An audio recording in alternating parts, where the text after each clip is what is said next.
একটা গ্রামে আকাশ আর বিকাশ নামে দুজন বন্ধু থাকতো। আকাশ খুব গরিব ছিল, কিন্তু বিকাশ খুব ধনী। কালকে আমার বাবা সায়েন্স এক্সিবিশনে গিয়েছিল আর দূরবীন কিনে নিয়ে আসে। বড় লোক আর বড় কথা, যদি ভালো বন্ধু না থাকে তাহলে ধনী হয়েও কোনো লাভ নেই, বুঝলে? চল, আমি কাল তোকে লস্যি খাইয়েছিলাম, আজ তুই সিঙ্গারা খাওয়া। চল বাজার যাই। আকাশ আর বিকাশ বাজার গেল আর গিয়ে দেখলো খুব ভিড় হয়ে আছে দোকানে। দুই বন্ধু দোকানের কাছে গেল। কাকা, দোকানে তো ভিড় কেন? সিঙ্গারার নতুন দোকান খুলেছে, এত দারুণ সিঙ্গারা যে একবার খেলে বারবার চাইবে। দে টাকা দে, দুটো সিঙ্গারা কিনে নি। না, তুই নিজের জন্যই কিনে নে, আমার টক ঢেকুর দিচ্ছে। আকাশ নিজের জন্য একটা সিঙ্গারা কিনতে গেল। তখনই বিকাশের নজর সিঙ্গারা বিক্রেতার ওপর পড়ল। বিকাশ সিঙ্গারা দোকানিটাকে একটু সন্দেহের চোখে দেখলো। অনেক কষ্টে আমি একটা সিঙ্গারা পেয়েছি, বুঝলি ভাই? এরকম সিঙ্গারা তো আমি আগে কখনো খাইনি। তুইও খেয়ে দেখ একবার, একবার খেলে বারবার চাইবি। এই দোকানের নামটা দেখে নি, কাল আবার এখানে আসবো। আকাশ দোকানের নামটা দেখে নিল, আর দোকানের নামটা ছিল জাদুর সিঙ্গারা। তুমি একটা জিনিস লক্ষ্য করলে কি?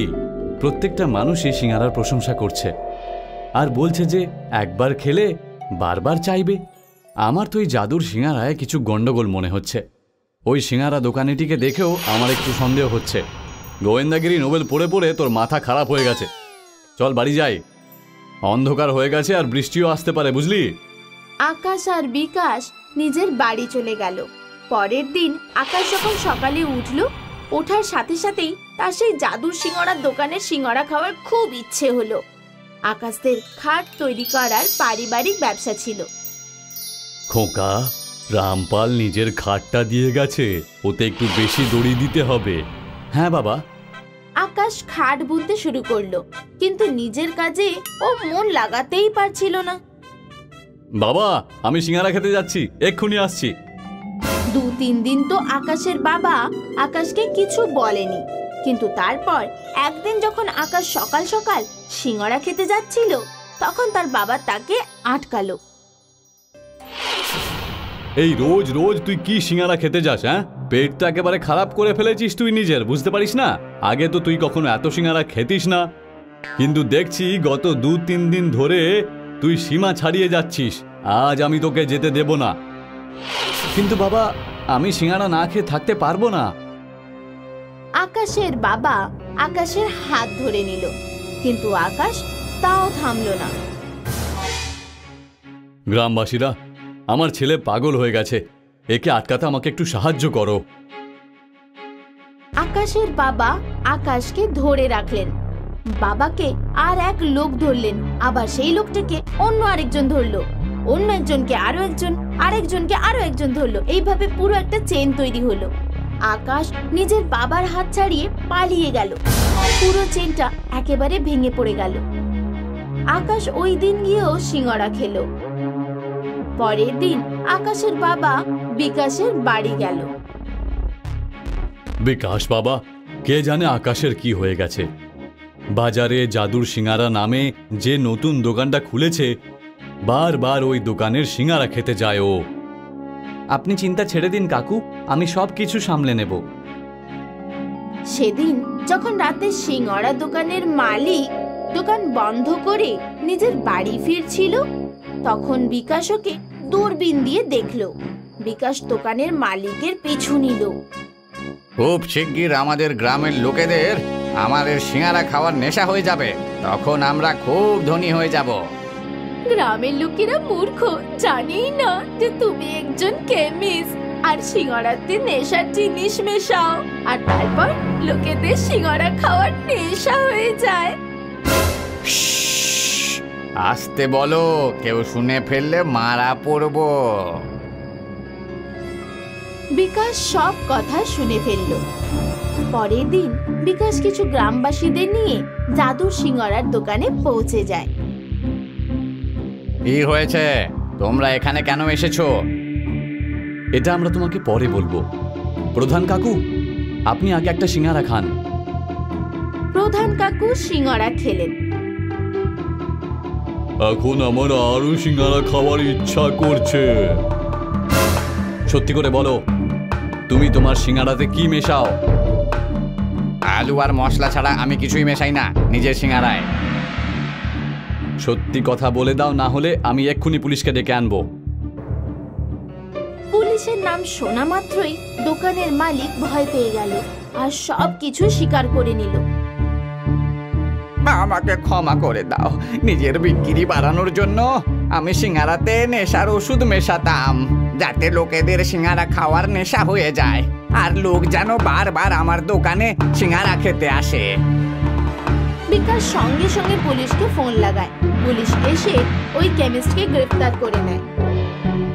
এই জন্যই আমি তোকে বলতাম যে বাইরের জিনিস বেশি খাওয়া উচিত নয়। একটা গ্রামে বাবলু নামে একটা ছেলে ছিল। বাবলু অনাথ ছিল। ও গ্রামের মোষ, গরু, ছাগল চড়াতে যেত। বদলে গ্রামের লোকেরা ওকে অনেক মিষ্টি খেতে দিত। মিষ্টি খেয়ে বাবলু খুব খুশি হয়ে যেত। বাবলু রোজ পশুদেরকে জঙ্গলে চড়াতে নিয়ে যেত আর বসে বাঁশি বাজাতো। একদিন গ্রামে বাসন্তী পঞ্চমীর পুজো ছিল। ওই দিন বাবলু অনেক মিষ্টি পায়। যখন বাবলু জঙ্গলে বসে মিষ্টি খাচ্ছিল, একটা বুড়ো লোক বাবলুর কাছে আসে। পুত্র, 3-4 দিন ধরে উপোসে আছি, কিছু খাইনি, কিছু মিষ্টি আমাকেও দাও না। বাবলু তার অর্ধেক মিষ্টি ওই বুড়ো লোকটাকে দেয়। বুড়ো মিষ্টি হাতে নিতেই এক বনদেবতার রূপ ধারণ করে। তুমি খুব দয়ালু বাবলু, তুমি না বুঝে অর্ধেক মিষ্টি আমাকে দিয়েছ। আমি তোমার ওপরে খুশি হয়েছি, খুব খুশি। আমি তোমায় 4টে জিনিস দেব, যা তোমার দুঃসময় তোমার কাজে আসবে। বনদেবতা বাবলুকে 3টে ঝুড়ি দিল। শোনো বাবলু, প্রথম ঝুড়িতে ঝড় আছে, দ্বিতীয় ঝুড়িতে বজ্রবিদ্যুৎ সহ বৃষ্টি আছে, আর তৃতীয় ঝুড়িতে আগুন আছে। এটা বলে বনদেবতা অদৃশ্য হয়ে যান। বনদেবতা বললেন আমাকে 4টে জিনিস দেবেন। কোনো ব্যাপার না, এই 3টে জিনিসেই যথেষ্ট। বাবলু তার কাছে বেঁচে যাওয়া মিষ্টি পুরো খেতে পারল না। মিষ্টিগুলো মাটিতে পুঁতে দিয়ে চলে যায়। পরের দিন বাবলু ওই জায়গায় এসে দেখল, সে যেখানে ওই মিষ্টি পুঁতেছিল ওখানে একটা মিষ্টির গাছ হয়ে গেছে, আর তাতে তাতে অনেক মিষ্টি হয়েছে।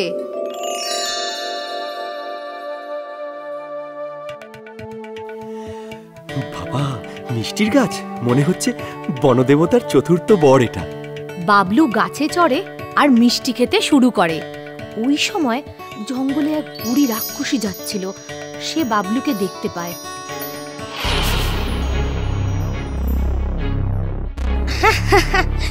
আরে, আজ তো অনেক বড় শিকার পেয়েছি। একে তো মশলাদার তরকারি করে খাবো। কিন্তু তার আগে একে তো গাছ থেকে নামাতে হবে। বুড়ি রাক্ষসী এক সুন্দরী রমণীর রূপ ধারণ করে, গাছের তলায় আসে আর বাবলুকে বলে, আরে বাবলু, গাছে এত মিষ্টি ফুলেছে, যদি তুমি কিছু মিষ্টি আমাকে পেরে দাও, আমিও খেতে পারি।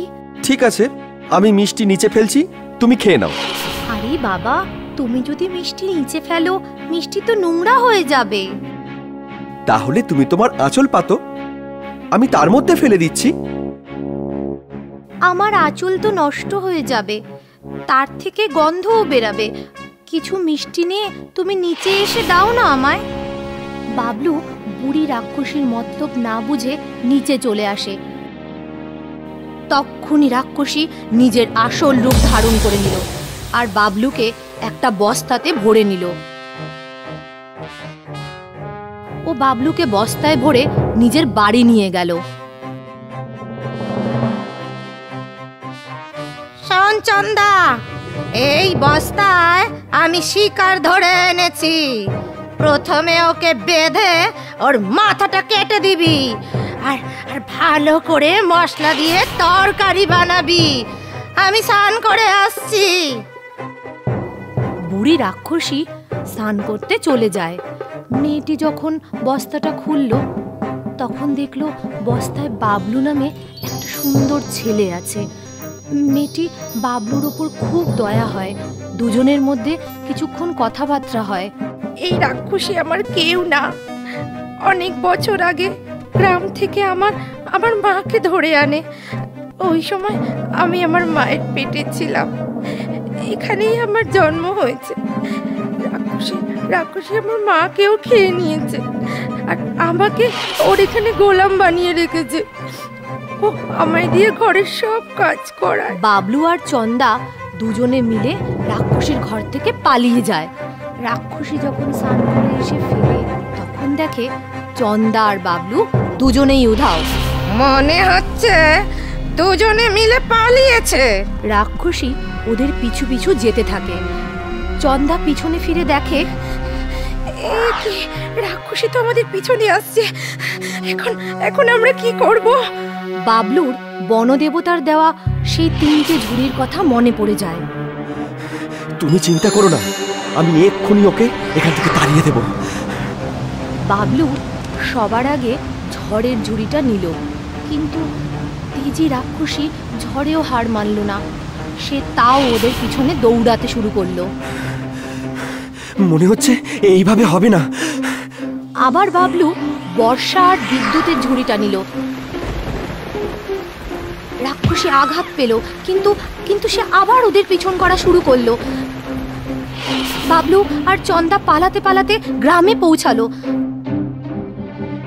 গ্রামের লোক ওদের কাছে এসে বলে, কি হয়েছে বাছা, পালাচ্ছ কেন? ওই বুড়ি রাক্ষসী আমাদের মারবে বলে পিছু নিয়েছে। আমরাও তো ওই রাক্ষসীর ভয় অতিষ্ঠ হয়ে আছি। চন্দা, ওই রাক্ষসীকে আমাদের মারতেই হবে। গ্রামের লোকও অতিষ্ঠ হয়ে আছে ওর জন্য। আমরা যদি ওকে না মারি ও আমাদের সবাইকে মেরে ফেলবে।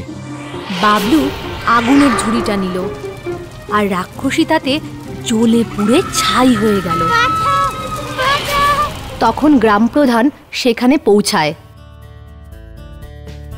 খুব ভালো কাজ করেছো বাবলু, খুব ভালো। ওই রাক্ষসী আমাদের গরু ছাগল সব খেয়ে নিত। হ্যাঁ, ঠিক ঠিক। আর তোমাকে এই সাহসিকতার জন্য আমি গ্রামে তোমাকে একটা বাড়ি দিলাম। গ্রামবাসীরা বাবলু আর চন্দার বিয়ে দিল। বাবলু আর চন্দা ঘর পেয়ে সুখে শান্তিতে সংসার করতে শুরু করলো। লক্ষণপুর নামের একটা গ্রামে সুষমা নিজের ছেলে আর বর রামদুলালের সাথে থাকত। সুষমার বর বিকলাঙ্গ ছিল, এই কারণে সুষমাই বাড়ির দেখাশোনা করত। সেই জন্যে সুষমা ঘর চালানোর জন্য নিজের ভাগ্নে করণের সাথে জিলিপির দোকান চালাতো। করণ খুব ঝগড়ালু আর কিপটে টাইপের লোক ছিল। সবসময় লোকেদের সাথে ঝগড়া আর সবসময় রাগেই থাকতো।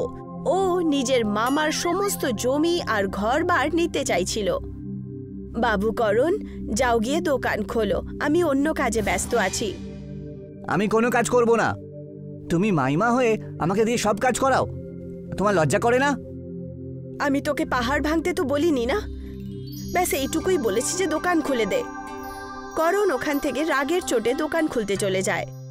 দাদা, আমাকে জিলিপির সাথে দইও দিও।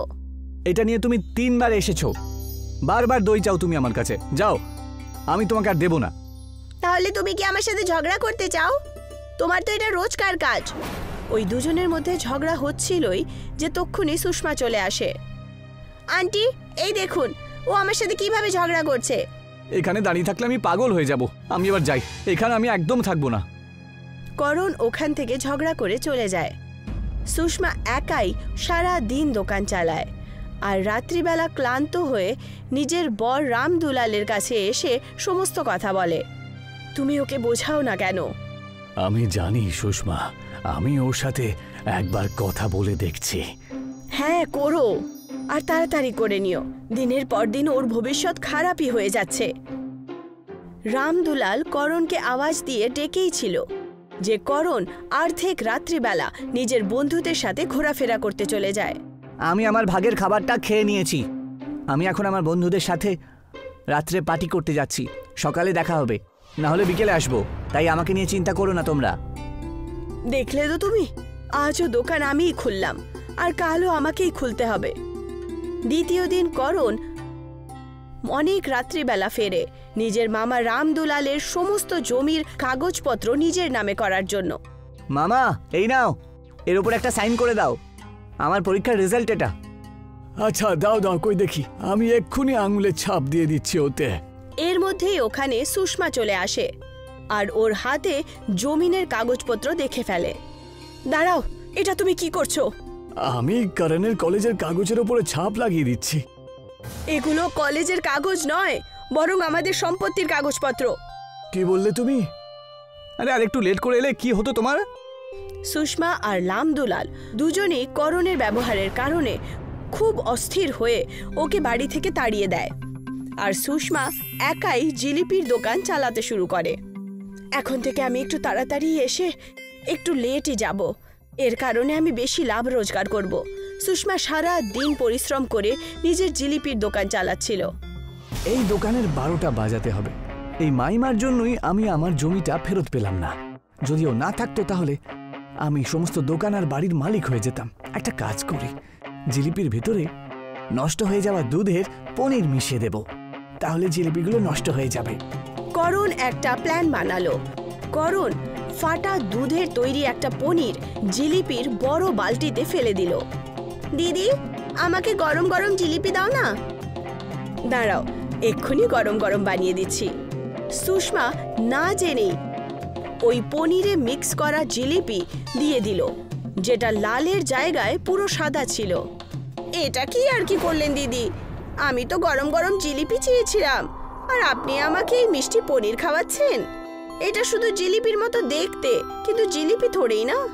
এটা কি করে হতে পারে? কিছু একটা গন্ডগোল নিশ্চয়ই হয়েছে। ওই মহিলাটিকে দোকান থেকে দূরে যেতে দেখে করণ খুব খুশি হয়। মনে হচ্ছে ও পুলিশকে ডাকতে যাচ্ছে। এবার বেটা বুঝতে পারবে যে আমার সাথে পাঙ্গা নেওয়ার ফল ঠিক কি হয়। তক্ষুনি ওখানে রামদুলাল নিজের ছোটবেলার বন্ধুদের সাথে চলে আসে। এই যে সুষমা, আমার কয়েকজন বন্ধু এখানে তোমার সাথে দেখা করতে এসেছে আর আমাদের দোকানের জিলিপি খেতে এসেছে। আরে বাহ, এটা তো খুব ভালো কথা। আগে আপনার দোকানে জিলিপির ব্যাপার আমি অনেক শুনেছি। হ্যাঁ, আমিও শুনেছি। আর আমরা 400 কিলোমিটার দূর থেকে এখানে এসেছি জিলিপি খেতে। সুষমাকে জিলিপির মধ্যে পনির ফেলার কথাটা মনে পড়ল, কিন্তু যারা এসেছিল তাদের জেদ আর উৎসুকতার কারণে সুষমা ওদেরকে গরম গরম পনিরের জিলিপি বানিয়ে দিয়ে দিল। আপনার এখানকার জিলিপি একটু অদ্ভুত খেতে লাগছে আমার। মনে হয় আজকে সুষমা একটু অন্য রকমের জিলিপি বানিয়েছে। জিলিপিগুলো দেখতে সাদা হতে পারে, কিন্তু খেতে সুস্বাদু হবে। আর ওদের জিলিপি খাওয়ার আগেই ওখানে করণ চলে আসে। হ্যাঁ হ্যাঁ, খান খান। এনার এই জিলিপির কারণেই তো অনেক গ্রাহক পালিয়ে গেছেন, আর কিছুক্ষণ পরে আপনারাও পালিয়ে যাবেন। আগে ও হলো আমার ভাগনা, সবসময় উল্টো পাল্টা কথা বলে। আপনারা জিলিপি খান না। আর যেই মাত্র রামদুলালের ছোটবেলার বন্ধুরা জিলিপি খেলো, ওই পনির মিক্স করা জিলিপি ওরা খেয়ে অবাক হয়ে যায় আর বলেন, বাহ বৌদি বাহ, কি জিলিপি বানিয়েছেন আপনি। জিলিপি কম, রসমালাই বেশি মনে হচ্ছে। হ্যাঁ সত্যি, জিলিপিগুলো দারুণ খেতে।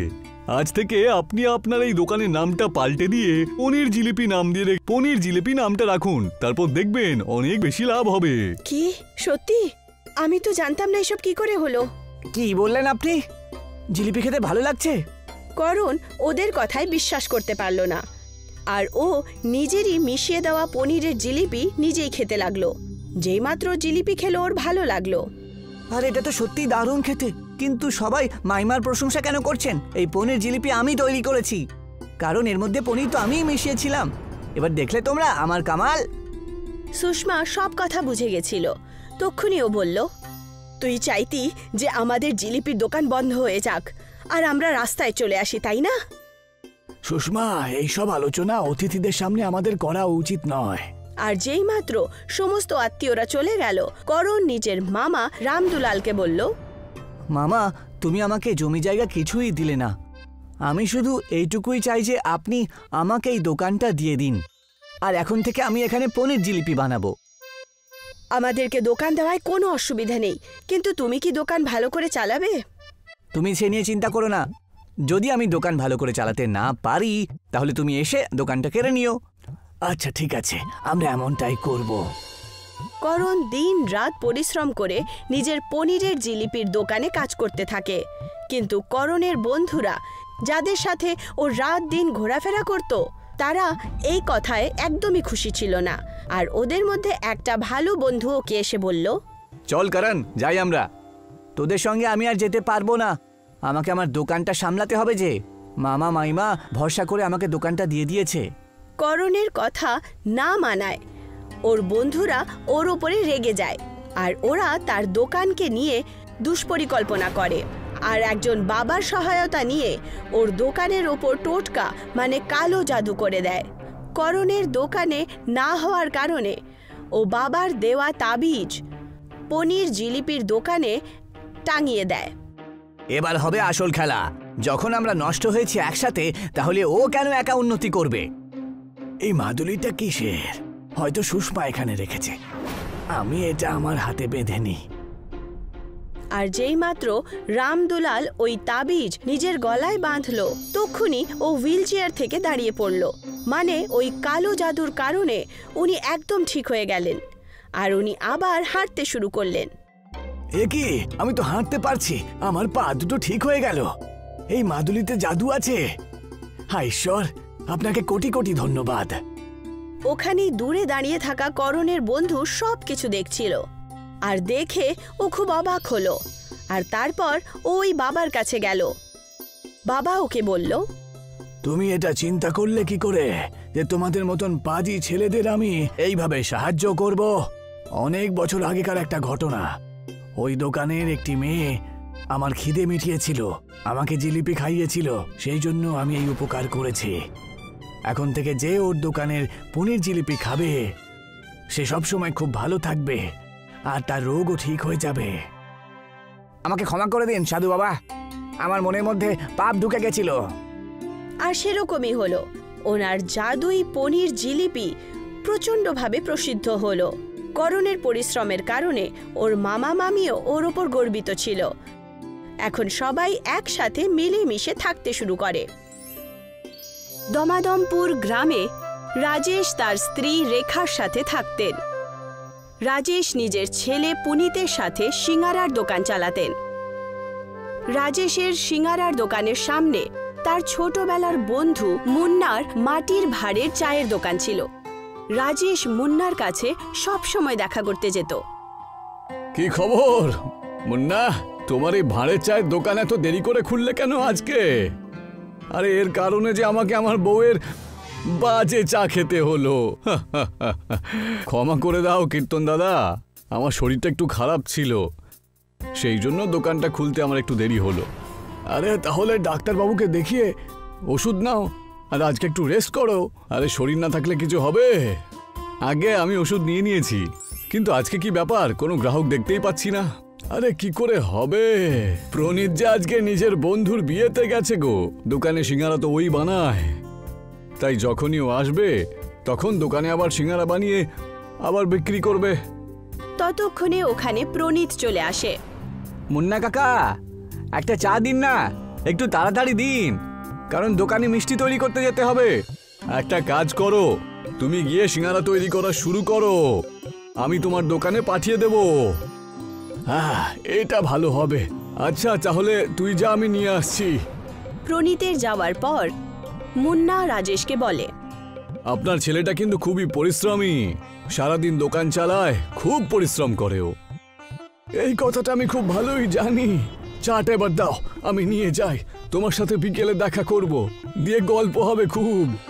প্রণীত নিজের সিঙ্গারার দোকানে দিন রাত পরিশ্রম করত।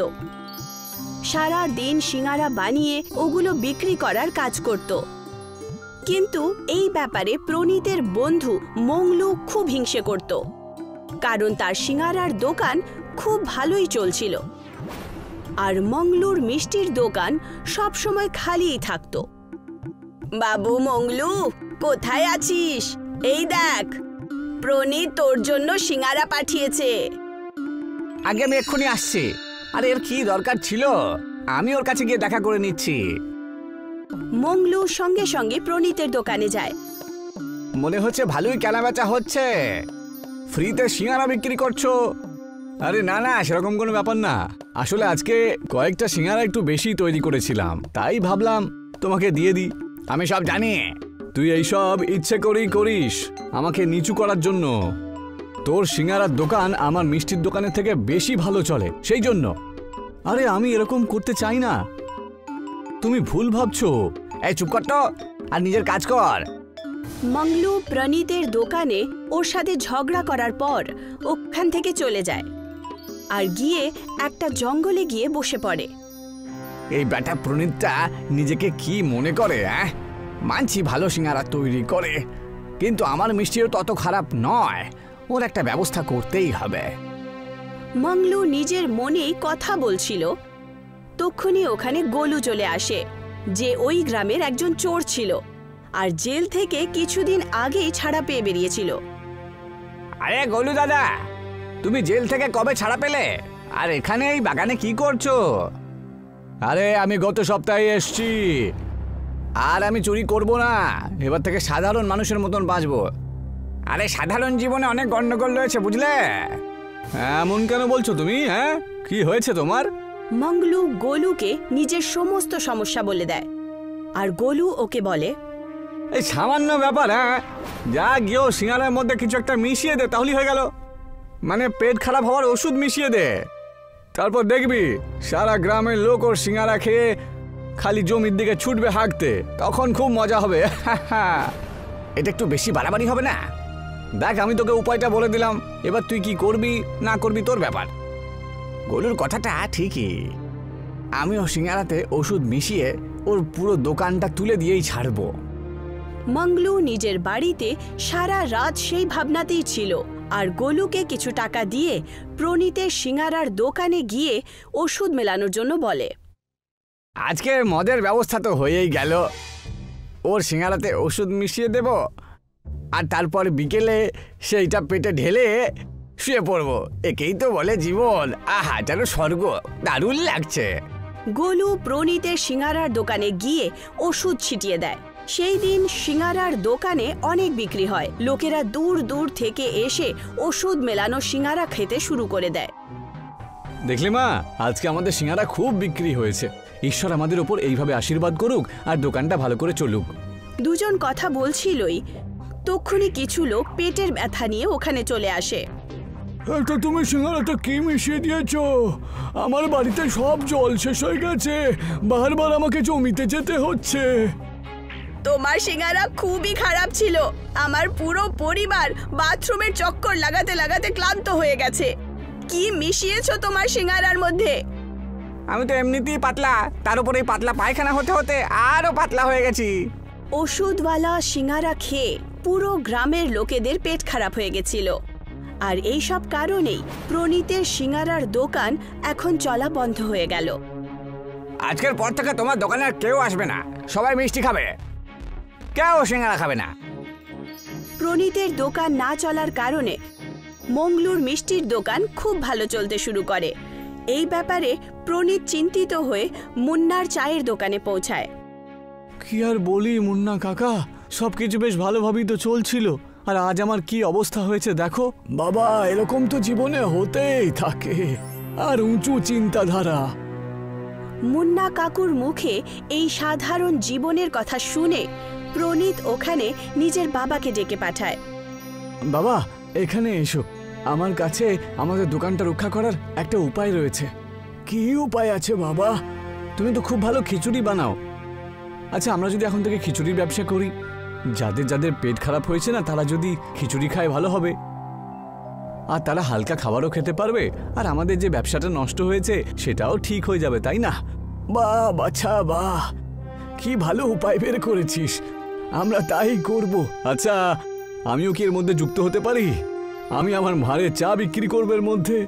আরে হ্যাঁ হ্যাঁ, এটা আবার জিজ্ঞাসা করার কি আছে, তুমি নিশ্চয় আমাদের ভাঁড়ের খিচুড়ির দোকানে চলে আসবে চা বিক্রি করতে, বুঝেছো?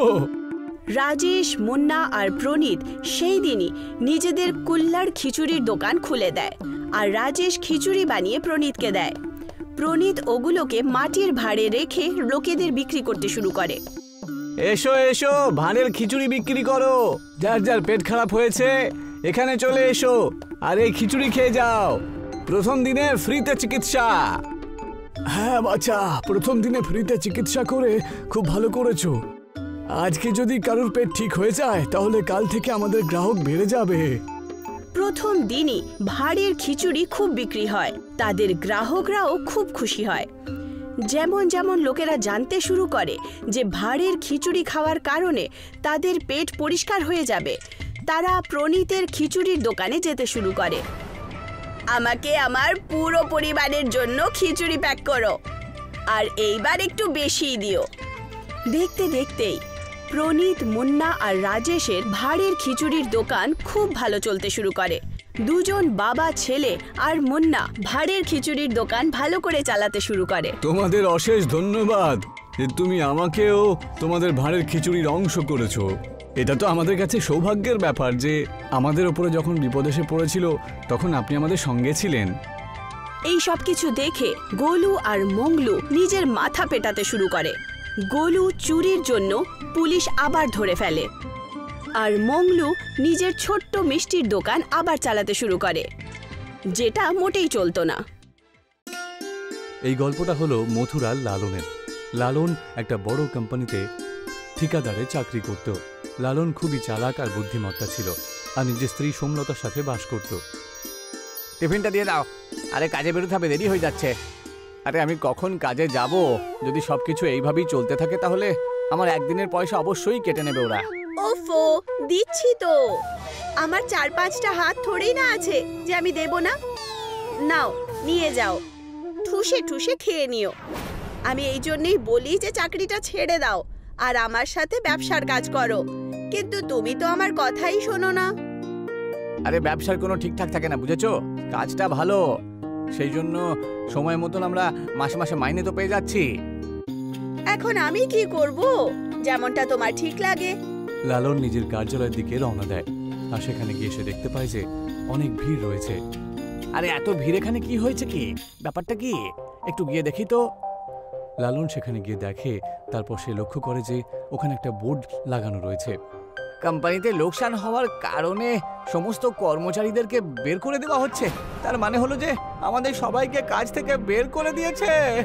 হায় হায় হায়, এসো এসো, আমার বউ বাচ্চাকে কে সামলাবে? আমার পরিবারের কি হবে? আরে কোনো নোটিশ না দিয়ে, কিছু না বলে আমাদেরকে কি করে বের করতে পারে? এত বছর ধরে আমরা এই কোম্পানিতে চাকরি করছি। চাকরি চলে যাবার কারণে এই ভয়ে ভয়ে লালন মন খারাপ করে বাড়িতে ফিরে আসে। লালনকে চিন্তিত দেখে ওর স্ত্রী ওকে বলে, তোমাকে তো অনেক চিন্তিত মনে হচ্ছে, কি হয়েছে আপনার? আর এটা কি? টিফিনও এরকমই ফেরত নিয়ে এলে, এটাও খেলে না তুমি? আরে সকালে তো তুমি ঠাট্টা করছিলে, তোমার কথাই সত্যি হয়ে গেল। আমাকে কাজ থেকে বের করে দেওয়া হয়েছে, আর শুধু আমাকেই নয় বরং সমস্ত কর্মচারীকে কাজ থেকে বের করে দিয়েছে গো। কি বললে তুমি? এটা কি করে সম্ভব হতে পারে? এত বছর ধরে আপনি কাজ করছেন ওখানে, আর এখন হঠাৎ করে চাকরি থেকে বার করে দেওয়া, এটা তো খুবই অন্যায় কথা। এটা তো অনেক বড় অন্যায়। আরে কিছুই বুঝতে পারছি না, এখন আমি কি করব? কোথায় যাব? কার কাছ থেকে গিয়ে সাহায্য চাইবো? যেই কাজটা তুমি করছিলে এটা আর কোথাও নেই, আমাদেরকেই অন্য কোনো রাস্তা খুঁজে বার করতে হবে। আমি একেবারে বুঝে গেছি যে আচ্ছা, ততক্ষণ যদি আমরা ব্যবসা করি সিঙ্গারা বিক্রি করার। তুমি তো খুব ভালো সুস্বাদু সিঙ্গারা তৈরি করো, তাই না? এটা তো তুমি আমার মনের কথা বললে গো। আমরা এরকমটাই করব। আমি সিঙ্গারা বানাবো আর তুমি গ্রামে গ্রামে গিয়ে ওই সিঙ্গারাগুলো বিক্রি করো। সোমলতা আর লালন দুজন মিলে সিঙ্গারা তৈরি করা শুরু করে দেয়। সোমলতা নিজের হাতে সিঙ্গারা বানাতে শুরু করে আর লালন সেগুলো একটা বড় ঠেলা গাড়িতে রেখে বিক্রি করার জন্য বেরিয়ে পড়ে। আজকে আমাদের প্রথম দিন, ঈশ্বরের কাছে প্রার্থনা করো যেন সবকিছু খুব ভালো হয়। তুমি তার চিন্তা করো না, সব ভালোই হবে। লালন নিজের গ্রাম থেকে অন্য গ্রামে গিয়ে সিঙ্গারা বিক্রি করতে শুরু করে। সিঙ্গারা, গরম গরম সিঙ্গারা। যে একবার খাবে সে হাসবে, আর যে খাবে না সে মন খারাপ করবে। আরে আরে, এই দেখো, মনে হচ্ছে নতুন সিঙ্গারাওয়ালা এসেছে। চলো চলো গিয়ে খেয়ে দেখি তো। আরে গন্ধ ভালোই বেরোচ্ছে, চল আমরা পেট ভরে সিঙ্গারা খাবো। আর আজকে সিঙ্গারার টাকাটা আমি দেব, কিন্তু এই সিঙ্গারাগুলো আমার তরফ থেকে। আমি চাকরি পেয়েছি না, তারই পার্টি ভাবো। লালনের কাছে অনেক লোকজন চলে আসে, আর কিছুক্ষণের মধ্যেই ওর সমস্ত সিঙ্গারা প্রথম দিনেই কয়েক ঘন্টার মধ্যে বিক্রি হয়ে যায়। লালন খুবই খুশি হয়, কিন্তু অন্যদিকে অন্য সিঙ্গারার ব্যবসায়ীদের খুবই লোকসান হতে শুরু হয়ে যায়। তখন সোমনাথ আর নিতিন একে অপরকে বলতে শুরু করে, এই সিঙ্গারাওয়ালার কারণে আমাদের একটা সিঙ্গারাও বিক্রি হয় না, সব পয়সা নষ্ট হয়। আরে তোমার যে অবস্থা আমারও তাই অবস্থা, বুঝলে? ও হঠাৎ করে এলো থেকে আমাদের ব্যবসা পুরো জলাঞ্জলি হয়ে গেল যে। এই যে গিন্নি, শুনছো? কোথায় আছো তুমি? খুব খুশি মনে হচ্ছে তোমাকে। কি হয়েছে বলো? এই দেখো কত টাকা, আমার সমস্ত সিঙ্গারা বিক্রি হয়ে গেছে, বুঝেছো?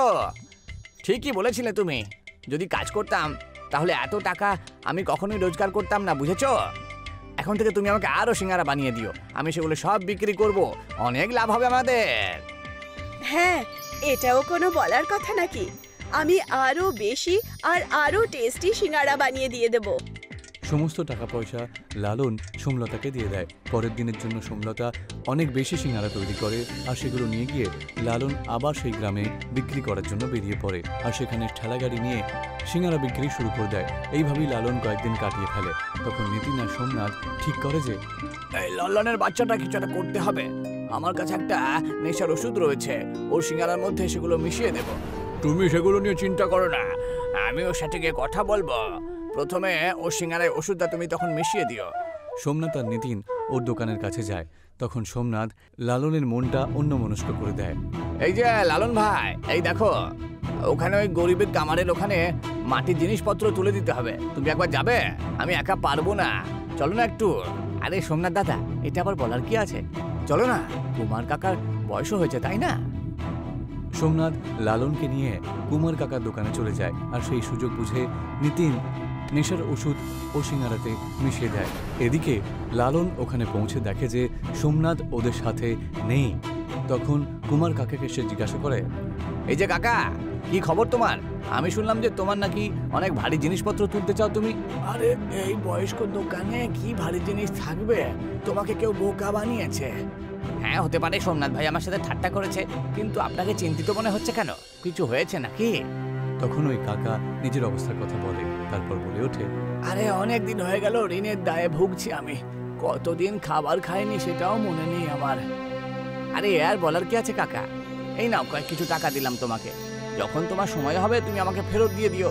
এক সময় আমারও তো অবস্থা ছিল আপনারই মতন, কিন্তু এখন আমি একদম ঠিকঠাক আছি। তোমাকে অসংখ্য ধন্যবাদ বাছা। লালন সেই বুড়ো কাকাকে টাকা দিয়ে চলে যাচ্ছিল, তখনই সেই বুড়ো তাকে বলে, যাবার আগে আমি তোমাকে একটা সত্যি কথা বলতে চাই, যে এই সোমনাথ আর নিতিন তোমার সিঙ্গারার উপরে নেশার ওষুধ মিশিয়ে দিয়েছে। ওদেরকে এই আলোচনা করতে আমি শুনেছিলাম, বুঝেছো? তুমি আমাকে সাহায্য করেছো, তাই আমি তোমাকে এই কথাটা বলে দিলাম। নেশার ওষুধ? কিন্তু কেন? যাতে তোমার দোকানটা নষ্ট হয়ে যায়। কাকা ওকে সব কথা বলে দেয়, তারপর বলে ওঠে, তোমাকেও একটা উপহার আমি তোমাকে দিলাম, এই রেখে দেওয়া মাটি তুমি নিয়ে যাও। এই মাটির মধ্যে এমন কি আছে কাকা? এটা দেখতে তো একটা সাধারণ মাটিই বটে, এই মাটির আঁচেতেই তোমাকে সিঙ্গারা তৈরি করতে হবে, বুঝেছ? মাটিতে পুঁতে, তারপর দেখো যে সিঙ্গারা তুমি এটা দিয়ে তৈরি করবে সেটা জাদু সিঙ্গারা তৈরি হবে। যখন মাটি শেষ হয়ে যাবে তখন আবার এসে নিয়ে যেও। মাটির সিঙ্গারা খাবার পরে লোকেরা দৌড়ে দৌড়ে তোমার কাছে আরো সিঙ্গারা চাইতে আসবে। লালন ঠিক সেরকমই করে। ওই কাকার মাটি আর নিজের ঠেলাগাড়ি নিয়ে বাড়ি চলে আসে, আর সমস্ত কথা সোমলতাকে বলে দেয়। তারপরে সোমলতা বলে, মাটির সিঙ্গারা? এটা আবার কি গো? এটা তো আমিও বানাতে চাইবো। তাহলে দেরি করছো কেন?